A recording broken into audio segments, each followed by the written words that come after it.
আজকে আমরা কাচের স্ল্যাবের মধ্যে দিয়ে আলোর প্রতিসরণ আলোচনা করব। ঠিক আছে, কাচের স্ল্যাব বলতে আমরা কি বুঝি দেখো, স্বচ্ছ সমসত্ব ও কঠিন কাচ দ্বারা তৈরি আয়ত ঘনাকৃতি গঠনকে আমরা বলবো কাচের স্ল্যাব।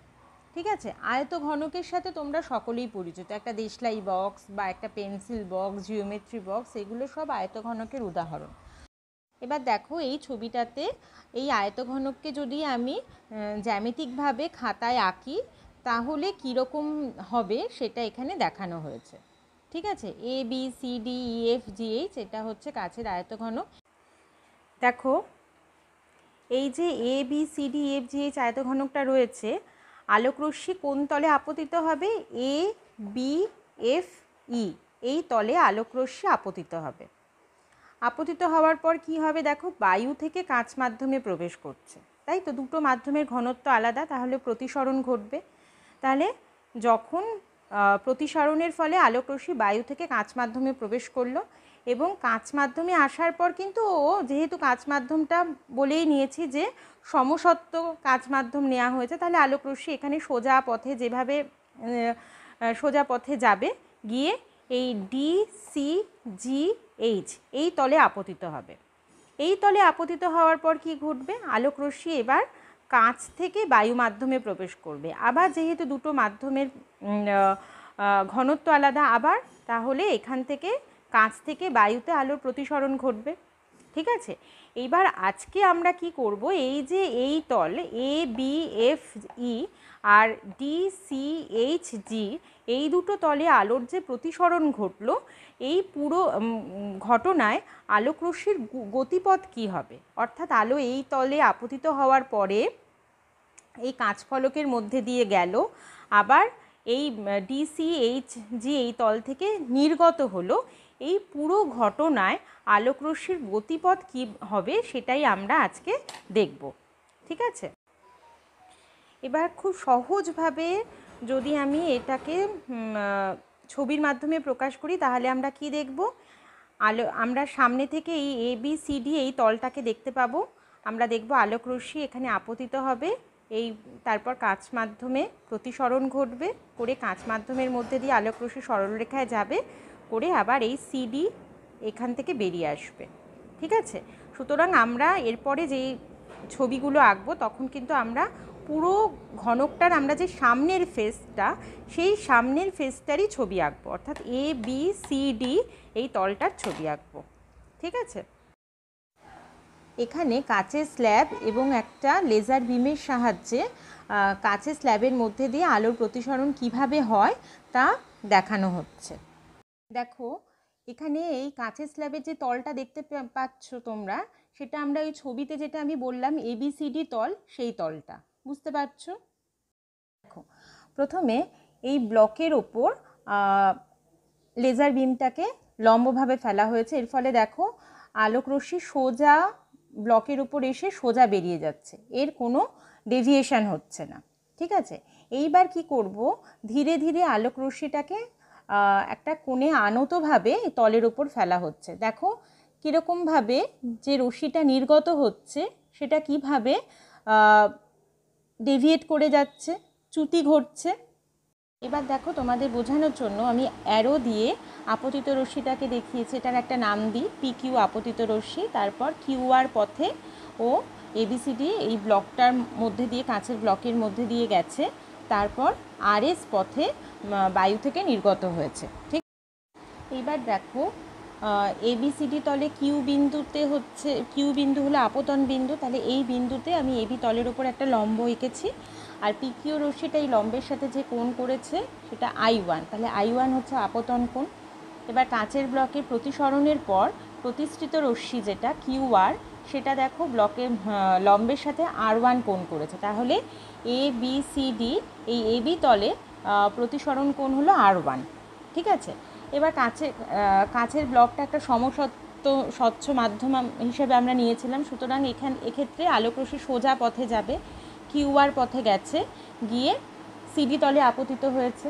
ঠিক আছে, তাহলে সিডি তলে আর বিন্দু হলো আপতন বিন্দু, তাহলে এখানে আবার আমি লম্ব অঙ্কন করলাম, তাহলে এই লম্বের সাথে আপতিত রশ্মি যে কোণটা করলো দেখো সেটা হলো R2, ঠিক আছে। আচ্ছা, তারপরে এই আর বিন্দু থেকে এই কাঁচ থেকে তখন আবার প্রতিসরণ ঘটবে, কাঁচ থেকে বায়ুতে যাবে এবং এই প্রতিসৃত রশ্মি বা ফাইনালি ব্লকটা থেকে যে রশ্মিটা বেরিয়ে গেল সেই নির্গত রশ্মিটা RS তোমার লম্বের সাথে I2 কোণ করলো, ঠিক আছে। তাহলে বোঝা গেল। এখানে আরেকটা কথা বলে রাখি, দেখো আমরা একটা আয়তঘনক নিয়েছিলাম, তো একটা কাঁচের ব্লক নিয়েছিলাম। এই ব্লকটার AB আর CD তল হচ্ছে সমান্তরাল, ঠিক আছে। এবার দেখো AB আর CD সমান্তরাল, তাহলে QR হচ্ছে ওদের ভেদক, তাহলে এখানে কিন্তু R1 = R2 হবে, ঠিক আছে। এখানে আর একটা জিনিস তোমরা লক্ষ্য করো, দেখো PQ রশ্মিটা যে পথে যাওয়ার কথা ছিল, যদি কাচের ব্লকটা না থাকতো সেটা আমি একটা অফ হোয়াইট কালারের স্ট্রেট লাইন দিয়ে দেখিয়েছি, ঠিক আছে। আর কাচের ব্লকে প্রতিসরণের ফলে যে নির্গত রশ্মি RS, সেটাও দেখো এই দুটো রশ্মি কিন্তু পরস্পরের সমান্তরাল, অর্থাৎ PQ যে পথে যাওয়ার কথা ছিল RSও সেই পথেই যাচ্ছে, অর্থাৎ তাদের ডিরেকশানটার কিন্তু কোনো পরিবর্তন হয়নি, কেবল দেখো একটা প্যারালাল শিফট তৈরি হয়েছে, অর্থাৎ রশ্মিটা কিছুটা পাশে সরে এসেছে, অর্থাৎ পার্শ্বীয় সরণ হয়েছে, ঠিক আছে। এইবার কাঁচের স্ল্যাবে আলোর প্রতিসরণের যে ঘটনাটা আমরা দেখলাম সেটাকে আমরা খাতার পাতায় আঁকার চেষ্টা করি, ঠিক আছে। দেখো প্রথমে তোমরা সবাই আয়তকার ABCD যে তলটা, ফ্রন্ট যে ফেসটা সেটা এঁকে নেবে। এইবার আমাদের আপতিত রশ্মি আঁকতে হবে। দেখো PQ আপতিত রশ্মি আঁকা হলো। এইবারে আমরা কিউ বিন্দুতে প্রথমে AB তলের ওপর, AB তলটা কিন্তু বায়ু আর কাঁচ এই দুটোর বিভেদ তল, তাহলে আমরা কিউ বিন্দুতে AB তলের ওপর একটা লম্ব এঁকে নেব। দেখো বায়ু থেকে কাঁচে প্রতিসরণ হচ্ছে, সুতরাং প্রতিসৃত রশ্মি অভিলম্বের দিকে সরে আসবে, দেখো সেইভাবেই আঁকা হলো, ঠিক আছে। যেহেতু কাঁচের ব্লকটা সমসত্ব, সুতরাং এর মধ্যে কাঁচের ব্লকের মধ্যে দিয়ে আলোক রশ্মি সরলরৈখিক পথেই যাবে। এইবার CD তল থেকে আবার বায়ুতে আলোক রশ্মি বেরোবে, ঠিক আছে। তাহলে CD তলের আমার যেই বিন্দুতে আপতিত হলো সেইখানে একটা লম্ব প্রথমে এঁকে নেব, ঠিক আছে। এইবার দেখো CD তল, এবার কাঁচ থেকে যেহেতু বায়ুতে আলোর প্রতিসরণ ঘটছে, এক্ষেত্রে কিন্তু প্রতিসৃত রশ্মিটা অভিলম্ব থেকে দূরে সরে যাবে, যেটা আমরা পরীক্ষাটাতেও আমরা দেখেছিলাম, ঠিক আছে। সেটাই দেখো RS রশ্মিটা হলো আমাদের CD তল থেকে প্রতিসৃত রশ্মি, বা এটা হলো কাঁচের ব্লক থেকে নির্গত রশ্মিও, ঠিক আছে। এইবার দেখো আপতিত রশ্মি AB তলে কিউ বিন্দুতে যে অভিলম্বটা আঁকা হয়েছে তার সাথে যে কোণ উৎপন্ন করবে সেটা আপতন কোণ I1, ঠিক আছে। আর QR রশ্মি অভিলম্বের সাথে যে কোণ উৎপন্ন করবে সেটা হলো প্রতিসরণ কোণ AB তলে, তাহলে আপতন কোণ প্রতিসরণ কোণ দেখানো হলো। এবার CD তলে দেখো যে QR রশ্মি, এইটা কিন্তু AB আর CD সমান্তরাল, আর QR হচ্ছে ভেদক, সুতরাং এই দুটো কোণ হচ্ছে একান্তর কোণ, সুতরাং কোণ দুটোর মান সমান হবে, সেটাই এখানে দেখানো হয়েছে। এইবার RS রশ্মিটা হচ্ছে প্রতিসৃত রশ্মি, তাহলে এই প্রতিসৃত রশ্মি অভিলম্বের সাথে যে কোণ উৎপন্ন করছে সেটা হলো নির্গমন কোণ I2, ঠিক আছে। এবার তোমাদের আমি আগেই বলেছিলাম যে দেখো এই যে PQ রশ্মি আর RS রশ্মি, এই দুটো রশ্মি কিন্তু সমান্তরাল, তোমরা আঁকার সময় কিন্তু সেটা ভালো করে লক্ষ্য করে আঁকবে, সমান্তরাল যাতে হয়, ঠিক আছে। তোমরা কিন্তু এই ছবি আঁকাটা খুব ভালো করে শিখবে। এই প্রশ্নটা প্রায় আসে যে কাঁচের ব্লকের মধ্যে দিয়ে আলোর প্রতিসরণের রশ্মিচিত্র অঙ্কন করো, তখন কিন্তু এই ছবিটা খুব সুন্দরভাবে আঁকতে হবে। একে আপতিত রশ্মি, নির্গমন রশ্মি, কাঁচের ব্লকের মধ্যে দিয়ে যে রশ্মির গতিপথ মানে QR, এগুলো সমস্ত স্পষ্টভাবে দেখাতে হবে, অভিলম্ব দেখাতে হবে, আপতন কোণ, প্রতিসরণ কোণ, নির্গমন কোণ, এগুলো সমস্ত দেখাতে হবে, ঠিক আছে। এইবার আমরা আপতিত রশ্মি এবং নির্গমন রশ্মি অর্থাৎ পিকিউ এবং আরএস এর মধ্যে সম্পর্ক নির্ণয় করব, অথবা অনেক সময় বের করতে বলে যে I1 এবং I2 এর মধ্যে অর্থাৎ আপতন কোণ এবং নির্গমন কোণের মধ্যে সম্পর্ক বের করো। এই দুটোর প্রমাণই কিন্তু একই রকম হবে। এবার এসো আমরা প্রমাণটা দেখে নিই। এবার দেখো, কিউ বিন্দুতে কাঁচ থেকে বায়ু মাধ্যমে আলোক রশ্মির প্রতিসরণের ক্ষেত্রে আমরা কি লিখতে পারি, sine I by sine R equals to mu, যেখানে মিউ হলো বায়ুর সাপেক্ষে কাঁচের প্রতিসরাঙ্ক।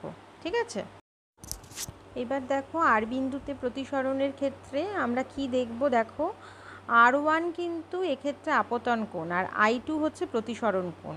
ঠিক আছে, সুতরাং আমরা লিখব sine R1 by sine I2 equals to 1 by mu. কেন 1 বাই মিউ? কারণ এখানে যেহেতু কাঁচ থেকে বায়ুতে যাচ্ছে, সুতরাং আমরা 1 বাই মিউ লিখব। ঠিক আছে, এখন দেখো আমরা দুটো ইকুয়েশন পেলাম, একটা হলো sine I1 by sine R1 equals to mu, এটাকে 1 নম্বর নাম দিলাম, আর একটা হলো sine R1 by sine I2 equals to 1 by mu, এটাকে 2 নম্বর নাম দিলাম। ঠিক আছে, এবার এই দুটো ইকুয়েশন যদি আমি মাল্টিপ্লাই করে দিই, তাহলে দেখো আমরা কি পাচ্ছি, sine I1 by sine R1 into sine R1 by sine I2 equals to mu into 1 by mu. ঠিক আছে, সুতরাং এটাকে তুমি কি লিখতে পারো, দেখো sine I1 by sine I2 equals to 1। ঠিক আছে, তার মানে কি দাঁড়াচ্ছে, sign I1 equals to sign I2, তার মানে I1 ইকুয়ালস টু I2, অর্থাৎ আপতন কোণ আর নির্গমন কোণ এই দুটো সমান হচ্ছে। এই দুটো কোণ সমান হওয়া মানে কি? এর মানে হলো আপতিত রশ্মি আর নির্গমন রশ্মি পিকিউ আর আরএস পরস্পরের সমান্তরাল হচ্ছে, যেটা আমরা পরীক্ষার ক্ষেত্রেও তোমাদের যে ব্লকের মধ্যে লেজার লাইট ফেলে যেটা প্রমাণ করলাম সেক্ষেত্রেও আমরা দেখালাম, তাই তো? সুতরাং বোঝা গেল। সুতরাং এই প্রমাণটাও তোমরা ভালো করে করবে যে আপতিত রশ্মি সমান্তরাল কাচের ব্লকের মধ্যে দিয়ে প্রতিসরণের ক্ষেত্রে দেখাও যে আপতিত রশ্মি এবং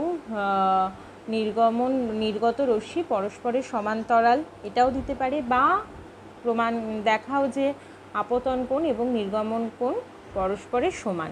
ঠিক আছে, এবার দেখো, যেহেতু আপতিত রশ্মি আর নির্গত রশ্মি পরস্পরের সমান্তরাল, যেটা আমরা অলরেডি প্রমাণ করলাম, তার মানে কি এই রশ্মি এক্ষেত্রে কাচের ব্লকের মধ্যে দিয়ে প্রতিসরণের ক্ষেত্রে রশ্মির কোনো কৌণিক চ্যুতি হচ্ছে না, কারণ I1 ইকুয়ালস টু I2। কৌণিক চ্যুতি মানে কি? কৌণিক চ্যুতি মানে রশ্মিটা যেদিকে যাওয়ার কথা ছিল এবং যেদিকে গেল তাদের মধ্যবর্তী কোণ। এক্ষেত্রে যেহেতু একই দিকে যাচ্ছে, সুতরাং এক্ষেত্রে কোনো চ্যুতি হচ্ছে না, তাহলে এক্ষেত্রে চ্যুতি কোণ 0। সুতরাং এটাও তোমাদের বলতে পারে যে দেখাও, প্রমাণ করো যে কাচের ব্লকের মধ্যে প্রতিসরণের ক্ষেত্রে রশ্মির কোনো কৌণিক চ্যুতি হয় না, সেক্ষেত্রেও কিন্তু একই রকম প্রমাণ হবে। বা এখান থেকে আবার এইভাবেও জিজ্ঞাসা করতে পারে যে যেহেতু রশ্মিটা সমান্তরাল, অর্থাৎ দেখো পিকিউ পথে আসছিল, চলে গেল আরএস পথে, দিকের কোনো পরিবর্তন হলো না, কেবলমাত্র পাশে সরে এলো, একটা পার্শ্বীয় সরণ হলো। ঠিক আছে, এবং এই পার্শ্বীয় সরণের পরিমাপ কত না, সেটা আমরা কি করে বের করব? আপতিত রশ্মি এবং নির্গত রশ্মির মধ্যে যে লম্ব দূরত্ব, সেটাই হবে পার্শ্বীয় সরণ। তো সেটা আমরা কি করে বের করব? কিউ বিন্দু থেকে এই আরএসের ওপর, আরএসকে পেছন থেকে বাড়িয়ে দাও, তারপর আরএসের ওপর একটা লম্ব অঙ্কন করো। দেখো কিউ প্রাইম, এখানে আমি লম্ব এঁকেছি, তাহলে এই কিউ প্রাইম এটাই হলো পার্শ্বীয় সরণের পরিমাপ। ঠিক আছে, সুতরাং এইটা কিন্তু ছবিতে দেখাতে বলে অনেক সময় যে সমান্তরাল কাচফলকের মধ্যে দিয়ে আলোর প্রতিসরণের রশ্মিচিত্র অঙ্কন করো এবং পার্শ্বীয় সরণ দেখাও। ঠিক আছে, তাহলে কাচের স্ল্যাবের মধ্যে দিয়ে আলোর প্রতিসরণ তোমরা আশা করি ভালোভাবে বুঝতে পারলে। যেভাবে বললাম সেভাবে তোমরা বাড়িতে অভ্যেস করবে, আর যদি কারোর কোথাও কোনো অসুবিধা থাকে তাহলে আমাকে জিজ্ঞাসা করবে।